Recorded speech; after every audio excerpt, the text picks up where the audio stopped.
All right, so welcome back from spring break. I hope you had a relaxing time, preparing you for the hell that is to come for the next couple of weeks. All right, so in response to popular requests, I think I put a link to an example of output from that we're expecting from your systems. We're going to, just so you know, when we actually auto-grade these things, what we look at is not just the execution. We take the program, we make some modifications based on what you've said the identifiers are, and what identifiers are which, and then we run it to see that it produces the same result. Something called an alpha conversion. That is, we just change names uniformly so as to get the same effect. We're also going to look at the declarations that you produce, specifically because you might produce declarations in various orders. There's no specific well, there are a few requirements on orders, but it's not necessarily, you won't necessarily produce the same declaration orders in all cases. We canonicalize that. We sort things in a certain way and include just the declarations that your particular main module uses. So that, there's an explanation that goes with the sample of how you can do that too, and you can look at the same output that we produce. I should also be posting later today sort of accumulation of hints and other things about the project that I will add to from time to time as we get comments and so forth. It'll be basically a go-to page for you can look there when you have some funny problem, or you should browse it occasionally to see for suggestions or common bugs that we're encountering, things like that, and suggestions of how you might do something about them. Also suggestions, just sort of words of experience about how you can use certain things, stylistic things we'll be looking for, and all that kind of thing. So I hope that turns out to be useful for you. Let's see, was there anything else? No, there was nothing else. I have, for those of you who did not pick up, who were just too rushed to get to spring break to pick up your tests, I have them here, but we can look at them at the break, I guess, for those of you who didn't pick it up before. All right, question? Yes. Project 1, yes. You really know how to hurt a guy. Yeah, those will be leaking out this week, a little at a time. I've been occupied with a few other things, but yes, they're next on the agenda. Okay, yes. Others, yes. I believe the TAs are lining them. Oh, about your project ones. Oh, well, I had thought about this at one time, but it appears that the schedule is a bit fraught. It's not a bad idea, actually. But I think that what I'm going to satisfy myself with sending some written comments to everybody, to all of the groups instead. We'll see. I think maybe on Project 2 I'll get my act together better, and we can say things. We can perhaps get some better feedback to you. Yeah, that's always a problem. It would be nice if I could clone myself about 4 or 5 times, and we could actually do all these wonderful things that I'd like to do. But so it goes. Or clone my TAs. So you should thank our esteemed colleague in the back for answering all of those Piazza posts this weekend. I don't know, do you get any research done? Should I be telling your advisor to be concerned or anything like that? No? Okay. Okay. Anyone else? Good. Well, let's get back to runtime. So we're just going through general material on sort of definitions of what we have to deal with in the runtime system, or to convert things to code. And so specifically, what we're dealing with here, there are many different approaches to execution of the program. We're just looking at the moment at sort of the traditional route of producing a translation to machine code, and then which then gets executed. In other contexts, this part of the compiler might be an interpreter, in which you take the abstract syntax tree, and you either convert it to some abstract machine language, or you execute it directly. Or it might be a hybrid compiler in which that consists of an interpreter that occasionally says, I've been doing this particular piece of code too many times, it's time to compile it. But right now we're just looking at the, as I say, the traditional low-level conversion to low-level code. Okay, so let's see, we did this last time. And we actually had gotten through both of these slides last time. So one of the things that we have to worry about is, or one of the issues that comes up in the design, again, stepping back, as always, when you're doing any kind of big engineering design of this kind, it's nice to get things factored or layered in some useful fashion. And the layering that we're doing here is, or that this is part of, calling conventions are part of, is what would the compiler implementer really like to be compiling code for, as opposed to a bare IA32 architecture. And in general, what you do is you add a few conventions on top of the architecture so as to make sort of this is the architecture, this is the bare architecture, this is how people traditionally use it, this is how everyone uses it, and by sticking to that convention you get certain advantages. For example, almost every programming language around has some way of calling C code. There's enough commonality between how the various programming languages implementations deal with calling conventions that you can call C code and expect it to do what you need. So you can write your runtime library in C. It's very nice. All right, so all of this requires, again, some sort of convention so that even though you don't know what the code is that you're calling, you set things up properly so that the guy on the other side can use it. And we call those calling conventions. Another problem we have to deal with is what we're going to do with static storage. Static storage meaning everything that things that get allocated permanently. In C and C++, things are different from Java. So in C and C++,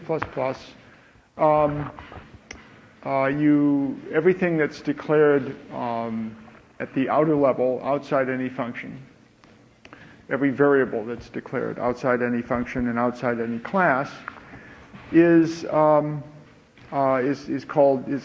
considered part of static storage. It has you can have the ones that can only be seen from within a given file. They're said to have file scope, and they're the ones that you'll see declared static foo. And then there are the ones that have global scope or external scope, external linkage, and those are the ones that you can see anywhere in your program. Now, and these things all get allocated at the beginning of the program. They all get initialized, in fact, on Unix systems to zeros. And although that's not doesn't have to be that way, but in fact, I think you'll find that on most systems, I suspect you'll find and languages, statically allocated storage will get set to 0. Why is that, do you suppose? There's actually a very good reason for it. why would an operating system go to the trouble of initializing static storage when you could just write it yourself in your program if you needed it? Yeah? I can think of two reasons. One of them being that you might accidentally access it and find some garbage number that you weren't expecting. Yeah, but I mean, you could, if you knew that that was going to happen, if you knew that that it was defined that way, then you just say, okay, well, good practice is to initialize all my variables. So. The other one I can think of is that something security sensitive Yeah. might have been in that. Yeah, that's actually what happens because you really, if it isn't 0 or some specific value, what is it? I mean, it could be the Burroughs. There were old Burroughs machines that would initialize things to a special value that caused you to blow up. Well, not blow up, but take an exception if you fetched it. So that was nice. Uninitialized storage. Tagged architectures were like that. But yeah, I mean, if it's not 0, what is it? Well, it's whatever was left there before. What could that be? Well, that could be just about anything, including something that you really shouldn't really be able to see. So, of course, you'd say, well, it's unlikely that you'd see anything important, but we all know what kind of protection unlikely gives us. Okay, so it says Java's static variables are an odd case. Okay, so does anyone know how Java's static variables work? How is it that they do not fit into this picture? We have only 3 people who know Java, 4 people who know Java. I don't think I've called on you before, so what do you think? What do you think? There's only one of them for each class. Uh-huh. And they all have to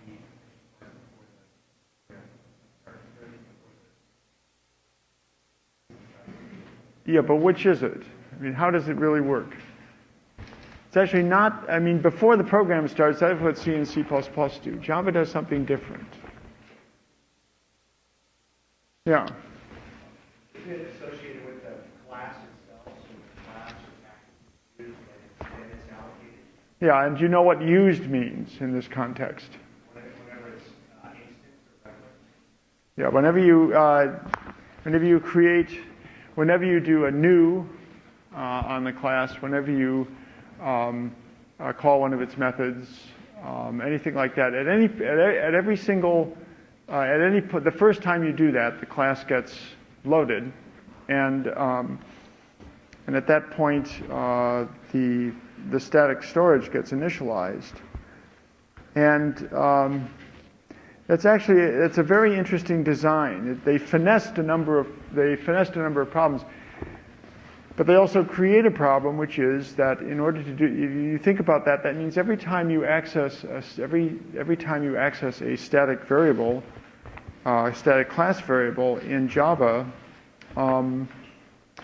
you have to do a check to see whether. It seems that you have to do a check to see whether it's time to load the class. So there are various tricks you can use to get around that. But it's an interesting design because it gets around a serious problem that other it partially gets around a serious problem that other languages have, that C and C++ have. I don't suppose anyone knows what that problem is. I have 2 hints. Oh, I'm sure there are more, but there's one serious problem that you run into with big complex, quote, big complex systems. Yeah.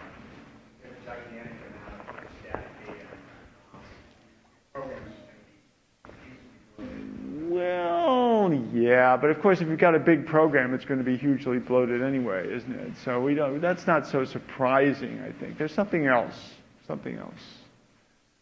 Static storage has to be initialized sometime. And you've got all of these modules, all of these classes, or in C++, you've got all these files, object files. And they all contain static initialization code. That is code that runs before the main program and initializes static storage. So in the case of C, you don't need this because the operating system does all the initialization that C allows for you, but in C++ and in Java, you can execute arbitrary pieces of code in order to initialize static storage. You can say, in C++, you can say something like, at the outer level, int foo equals function call, and it gets called. So the problem is that, what order do you do this? I mean, within a given file, it's pretty clear. You just go from top to bottom, and that's fine. But you've got all these files. What order do they get loaded in? And it matters because sometimes one file will use a function that depends on a static variable being initialized in another file. And if that second one hasn't been initialized yet, you're in trouble. So Java finessed this by saying that whenever you use a static variable, at that point, you make sure that the thing is initialized. And so it does basically at runtime a kind of topological sort of the modules, and which of course occasionally fails. But it's an interesting little design problem that they had. And then finally we have dynamically allocated storage, which is storage that you get when you do new. And typically, by the term that has come to be used for the area of storage that's used for this purpose is the heap. It's called the heap. If we put something on the heap, it means that we're dynamically allocating it, and so forth. So as I mentioned here, that's a very unfortunate name from the point of view of anyone who has just taken my other course, CS61B. Where heap means something entirely different, but it's supposed to suggest undifferentiated mass of storage or something like that, a pile or something like that. Well, anyway, so that's heap, and this presents its own problems because such storage. Because we have to ask, well, what happens how do you get rid of that storage? How does something ever get deallocated? And there are various answers to that at some point we'll look at. All right, so now we're going to move into the subject of special effects, if you will. So there are a sequence of special effects that are called for by the semantics of programming languages. So you have programming languages, it comes along and it says, well, you've got to be able to call these functions, and they go off and they do something and then they come back to you. Okay, so that's a special effect. You've got to be able to throw an exception, and it causes control to go back to whatever was the last thing that can handle that exception. That's a special effect. You call this method, and it goes to one of several different functions depending on what type of value you're calling it on. That's another special effect. So we're going to go through a bunch of these special effects and look at to a certain extent, at their interactions and how they're done. So, and the theme of this part that goes on for a few units is that there's this interaction between language design and runtime design. Sometimes we make this innocent little statement in our description of the language, and such and such works in such and such way, and it can have vast consequences on what happens at runtime, not to mention on the execution time of our programs. So just a quick summary of sort of levels of implementation. Functions, the language design for a function can allow various things. For example, you can have designs, have been designs, in which there is no recursion, no nested functions, and no recursion. So all the data have fixed size, and therefore, and are known, and the compiler knows every single variable. There's nothing is dynamically allocated. It knows where everything is, and it knows, that's one design. So that's one set of constraints. And as you might think, this is sort of it's the least friendly to the programmer perhaps, but it's also the most friendly to the compiler because you can do almost anything. So now we take that and we say we introduce recursion. All of a sudden, you can recurse. Well, this actually forces you to, well, it doesn't force you, but it strongly pushes you toward a considerably different language design. Now, next you could say, okay, fine. Now I'm going to allow you to allocate objects of different sizes. So you can go into your function and you can say, give me an array of size n, where n is one of my parameters. Right. Now, in other languages, in Fortran, for example, you can say, you can pass in an array and say, by the way, this array that I just passed in was of size n, and that's a parameter. But that's not quite the same thing as actually allocating something of size n in your program. Okay, so you can do that. That adds another. That can, depending on your strategy, that can add another level of difficulty to what the compiler writer has to do. Okay, next we can allow functions to be nested. Now, when you allow functions to be nested, the effect of this is that inside one function, and you have been or will be dealing with this in the project too, of course. Inside one function, you can access variables that were defined in another function. Whereas if you don't nest functions, the only outside variables you can access are these global static ones. So that has certain implications on your language design, because if you think about it, you realize that, well, this function in here, you want to get at some other function's local data. Well, where is that data? I mean, is the location of the data predictable? Is it static? Is it always the same place relative to me? And the answer, if you think about it, is no, it isn't. So we have a problem. Okay, we can have, now we can allow functions, functions as values. So the type of value that you have always has a profound effect on what the runtime system looks like. If we allow functions as values, well, this sometimes can be complicated.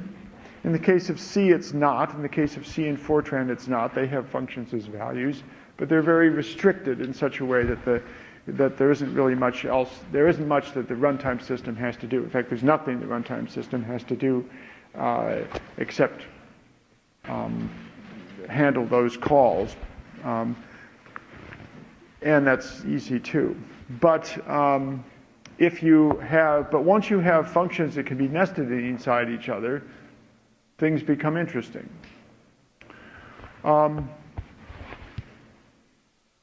You can go even further than that. You can allow general closures. That is to say, you can allow the sorts of things that you did in 61A, where you define an increment function that an increment by n function, and you give, and the increment, the function that produces this function takes an argument n, passes it into this inner function, and then returns the inner function, which can then use n permanently.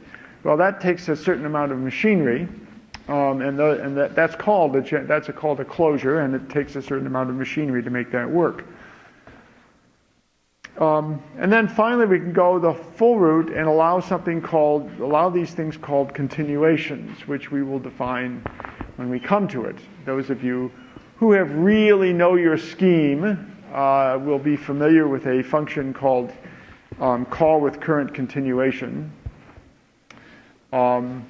which basically does this. So scheme actually has all of these things. Well, no, it doesn't quite. It doesn't have variable size unboxed data, but it has most of the rest of it. But that adds another level of difficulty to everything. So the problem here, the problems in general that occur, are when you're compiling into machine language, is that machines typically like to do this. They like to have you say, okay, I want a piece of data. Here's a register that contains its address, and here's an offset. Here's a constant offset from that register. Go and fetch it. This they can do. They can even do. here's an offset from that register, and here's another register that you're supposed to multiply by 4 and add to get an indexed register. That they can do too. But anything else is fraught. So things with fixed offsets, as I say here, are good. Everything else tends to be bad, and you have to compensate for it somehow. So this is sort of the tension, or part of the tension that you get. And it's not as if, by the way, this doesn't exhaust everything. Things become really interesting when you start having stuff like Java with reflection. Things become particularly interesting at that point. Okay, why don't we at this point, before I start getting into the details of each one of these things, why don't we take a brief break or take questions, as the case may be? No questions. Fine, good. I'm glad you understand this so well, or are resting so peacefully. Well, let's start again in a few minutes.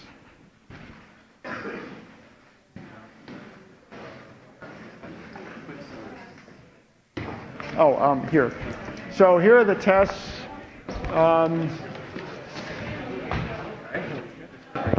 This sheet on the top has your names and the numbers on the test. Please keep the tests in order so that we can catch them.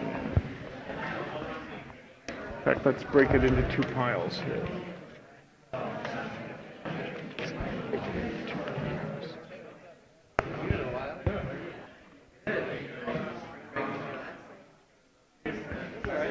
So what does properly nested accesses only mean?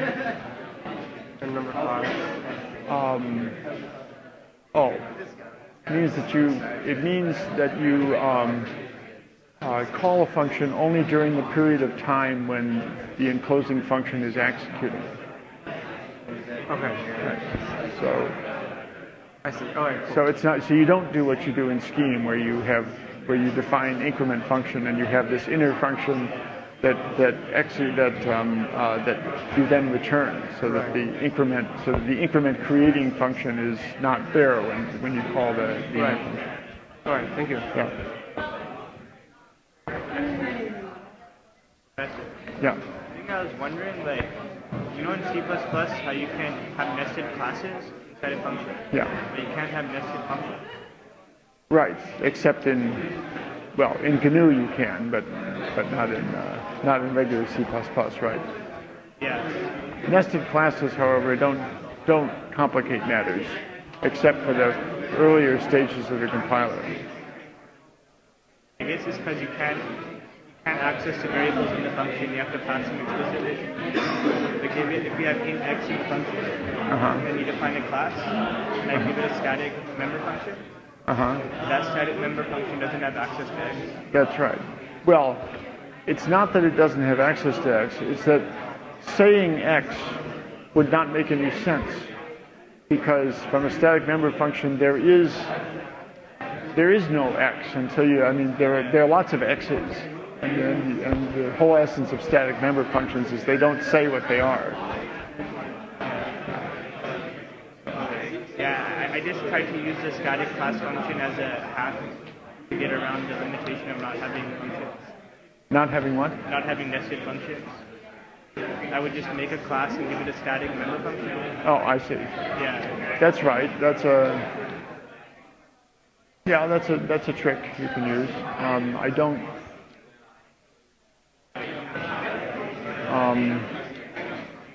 Right, so you have a class and you put in it some sort of pointer to the data that the inner function would have. Yes, okay. Yeah, but it gets kind of messy.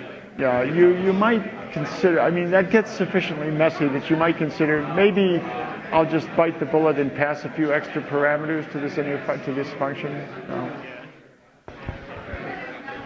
Can you ask the question about static variables in Java? Would another reason why it would behave, or it would be pretty different, is Java's ability to load classes at runtime?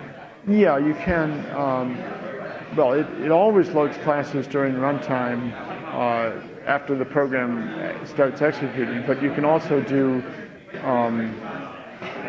things that the class.forName operation, for example, that where you create a class name and then you call, or something like that. You can also do that. Yes, and that does complicate things. So, although not as much as you might think, actually, but it does complicate things. I guess it's just kind of extending the concept of loading classes. No, it's not. Yeah, we'll see. That's actually an interesting question. How much, what goes wrong when you're able to do that? Yeah. Can I ask about this now? The TAs answer question, are the front line for answering questions about the test. So. Okay, so I should find it outside. Yeah.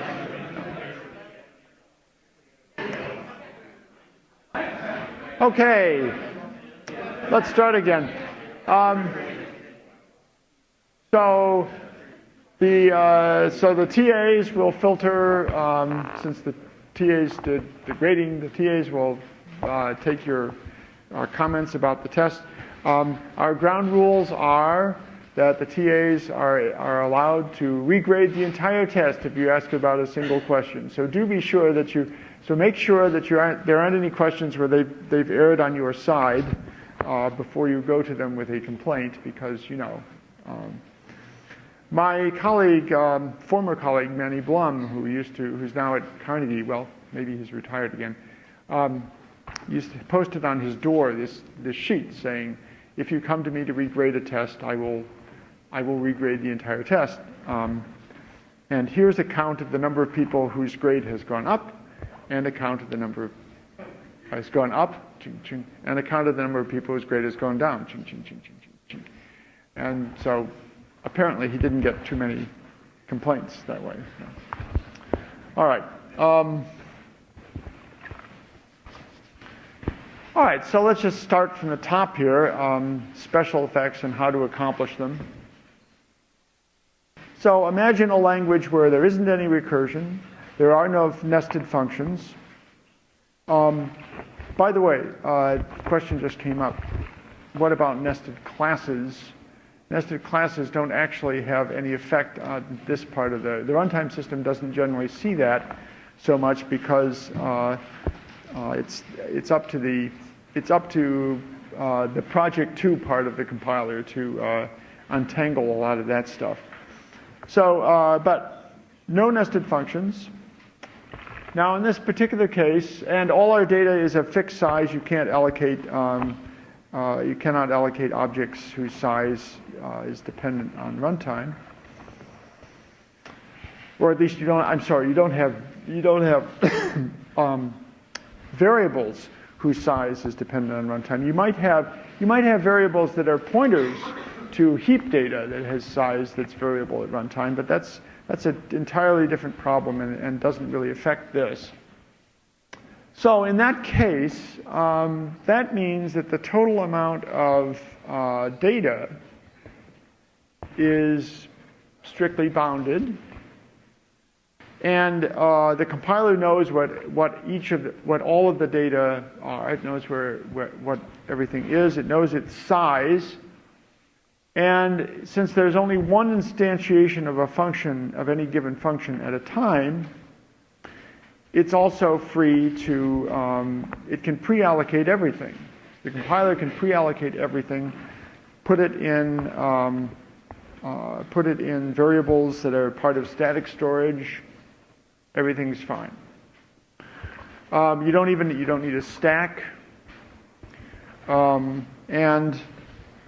this might or might not be good. It's not necessarily clear that not allocating things on a stack is the fastest way to do it, because sometimes the instructions that you need to address that storage can be larger than if you put it on a stack. But that's another problem. All right, so early Fortran was like this very much, and they could do, in fact, the thing is, as I say here, this particular design allows you to dispense with the usual machine language function call stuff altogether, because you can simply do what you see here, what's called inline expansion, in which you just substitute the body of the function for each call making an appropriate change of variables. So here, for example, we call the function f, and we have, we pass it a single parameter x. And what this means, I mean, the semantics of this are basically that you take you pass the parameter is passed by value. This is sort of a Python-esque language. The parameter is passed by value. So we have to make a local copy. That's x1 over there. We copy the actual parameter, the actual argument 3 into it, and then we have all this. We plop down this code that does that and substitute does with the body of f, but with this new variable substituted for x, and with another new variable substituted for y, and you get the same effect. So this is called inline expansion, and it's and of course it's you know that it's in C++. It's provided explicitly in C++ and standard C in the form of C++ anyway, in the form of the inline keyword. That's basically a hint to the compiler. It's not actually it doesn't force the compiler, but it's a hint to the compiler. Use this inline expansion technique. C++ compilers, at least G++, also will typically do the same thing for at the higher optimization levels. If you call a non-virtual method that's defined in the actual class declaration as opposed to separately, it can do that. And in other languages, or in other compilers in other languages, for example, the Ada compiler will go even if you've put the inline body in some separate file, it'll go and find it and substitute it if necessary. So that's inline expansion, and it's of course it tends to bloat your code, but it also has another effect, which is that it has this other effect, which is that it tends to bring more of the code together so that the optimizer, which runs later, is able to do some clever stuff with it, potentially anyway. Okay, so typically one uses it only for small functions. The compilers are set up so that if they do it automatically, they do it for small functions. Or you can also, or functions that are called only once in the entire program. That sometimes happens when you're trying to make your program neater by moving things around. Okay, so now if you don't do it that way, if you want to say, if you have a big function that you call often, so you don't want to inline expand it, then you have a number of options. So basically what happens is that when you call the function, you'll want to return to where you called it from. So you compile the body of the function once, and then you have this special instruction that allows you to branch to the function and save where you came from. So on the 360, it was this thing, bal, branch and link. This brings back such memories. Oh well. I mean, it's terrible. Here I am. I realize here's a computer that had its heyday 20 years before you were born, and I still remember it as if it were yesterday. I'm really getting old. Okay, so here we are, this is a typical pattern. You've seen this many times. Other machines, as you know, will take the address of the return thing and they'll push it on the stack or something like that. So there are all kinds of different ways of doing this. And this is sort of the code that you would use to get to and from a simple procedure, or could use to get to and from a simple procedure. This doesn't actually obey the calling conventions that they had on that machine, but it conveys the idea. Okay, well now suppose that we take one more step. We're going to add recursion. Now all of a sudden we have a problem because there's no longer one fixed location for every piece of data.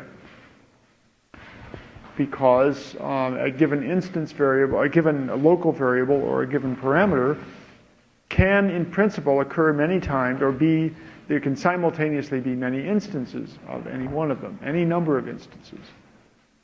So you are driven, you aren't exactly forced to use a stack for this purpose, but it is sort of the most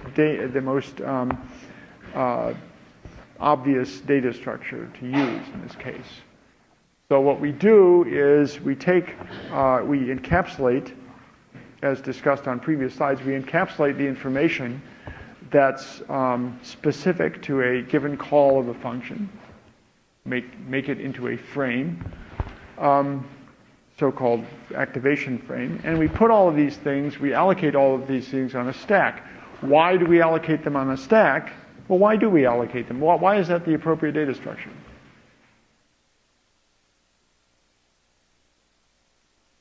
I mean, it's a nice data structure. Operations are very easy, but why? What allows us to use it? Yeah.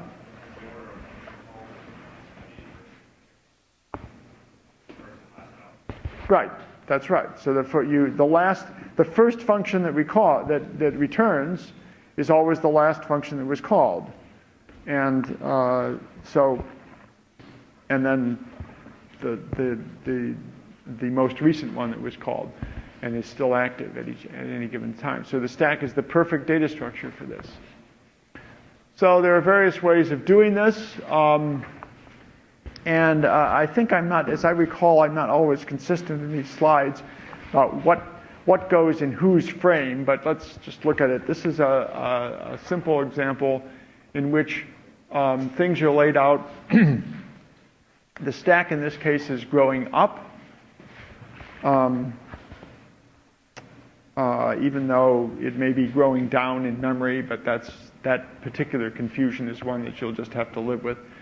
So we have the top of the stack. At any given time, we have the top of the stack. We have the start of the frame for that function, and we have stored information such as the return address RA and the arguments to F. Those are stored.